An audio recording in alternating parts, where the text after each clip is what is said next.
Wouldn't it be cool if the Oasis from Ready Player One were real?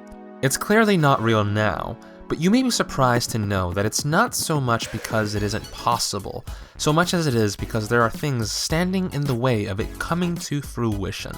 So that being the case, will there be a time when the puzzle pieces align and something like the Oasis is available to everyone? Hello virtual dreamers, Gregory here. The Oasis. The ontologically anthropocentric sensory immersive simulation is an MMOSG, or massively multiplayer online simulation game. Yeah, we're gonna use the acronyms for all of those now. Yeah, the Oasis is a virtual world where you can do just about anything within your imagination. Played using at least a VR headset and haptic gloves, players can venture throughout the multitude of virtual galaxies and the worlds housed within. So customizable that just about all the fictional worlds from comics, anime, movies, and video games exist within the space, and thanks to the high fidelity of haptic gloves, it is a space where just about any game imaginable can be reproduced inside. People live in the Oasis, work in it, go to school in it, get married in it. It is the picture of a virtual paradise.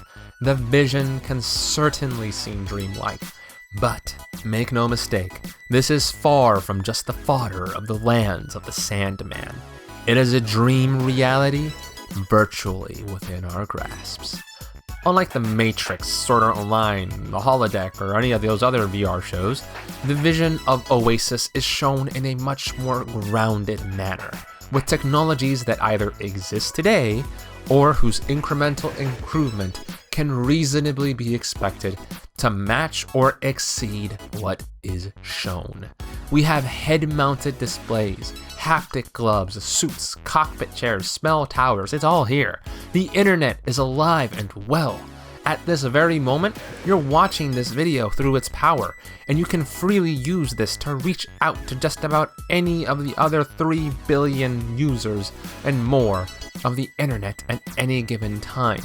So long as we have enough servers, enough computational power, and enough will, there will be no limit to how many people we can share the virtual world with, or how many virtual worlds there can be. Computer power continues to grow, and it's opening a bridge to the world of our imaginations, unlike any other in the history of mankind. Virtual reality is the digital manifestation of human imagination. Every world of our dreams can be made tangible through its methods. If we want to experience a movie world, we can digitize every last prop.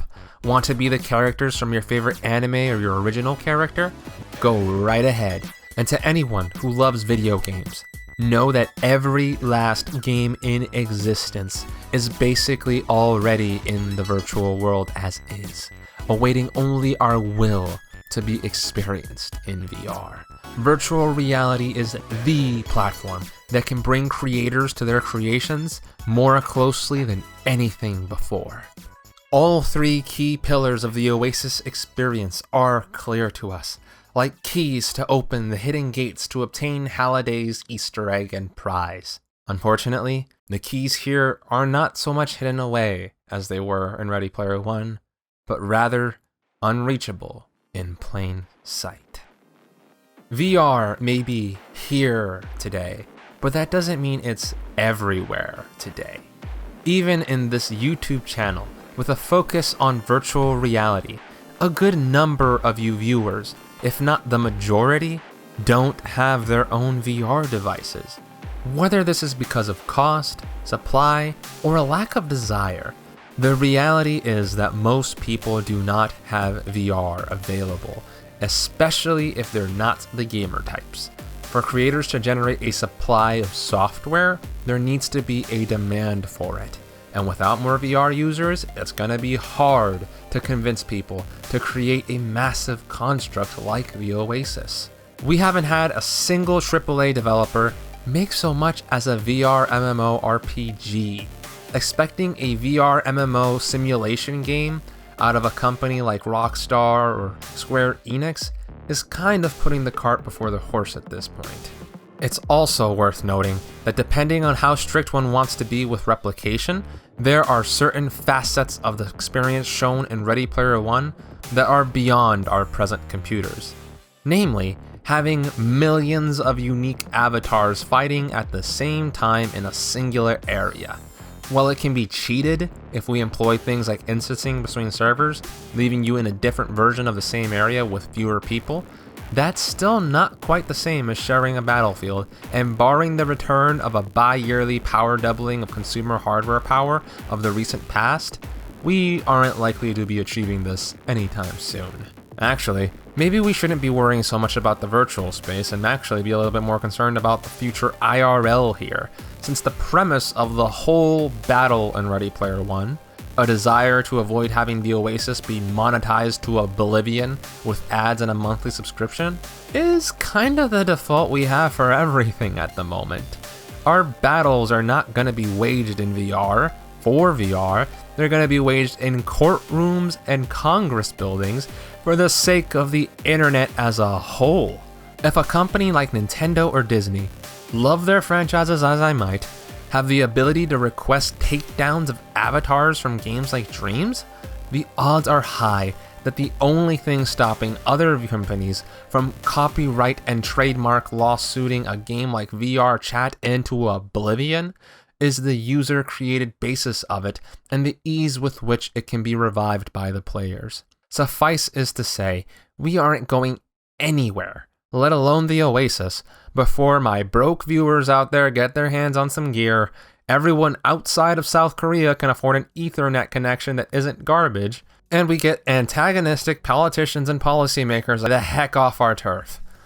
Probably seems like a tall order, but believe it or not, it doesn't have to be. Given enough time, dedication, and willpower, this should be done well within our lifetimes. After all, even if we go by only the past 4 years since the release of the Oculus Rift and HTC Vive, we now have VR headsets with no need for external trackers and motion controllers for about $400 US. Give a few more years, and today's gear will be trash in comparison to what we will have later on.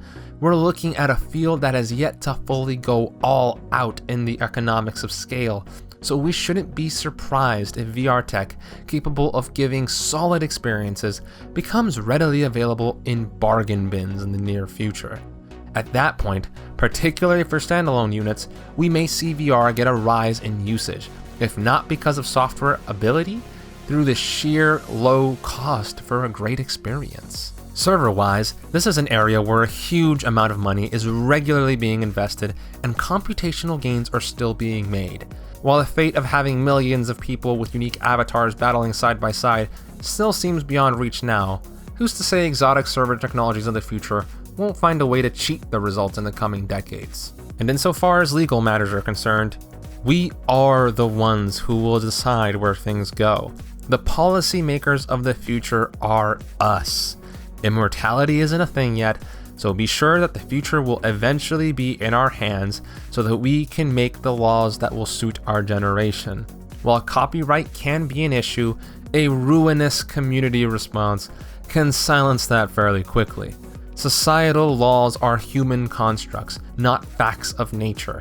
We can change our minds at any point if enough people come together on things. In the end though, there is no stopping us. This is a train that is going to keep on going whether people want it to or not. We have the power to create our own VR technology, to hide our actions, and make tech beyond the control of anything hoping to try to stop us. I'm happy to say that we have the people who install Linux on their PlayStations and build drones in their spare time on our side here. VR and the internet is the domain of our tech elites, when even a literal nationwide firewall can be circumvented by a solid VPN. It kind of goes without saying that the fight to keep the internet free and our VR liberty in line is being fought with gusto. So yes, while we cannot currently make the Oasis from Ready Player One, the keys to making it are well within our reach. This isn't a flying DeLorean, everyone. We're gonna get this one for real. Before we close this video out, I want to take a moment to promote a fellow YouTuber by the name of The Futurist Tom. Since they create content that kind of relates to a lot of the topics that we discuss in these videos, and I think that you'll manage to get a kick out of some of their material, in particular their video on why there may be a VR exodus. It's definitely got some topics and points to really think about, so if you want to check it out, there will be a link down below in the description, and you can look them up right here on YouTube. Their channel name is The Futurist Tom.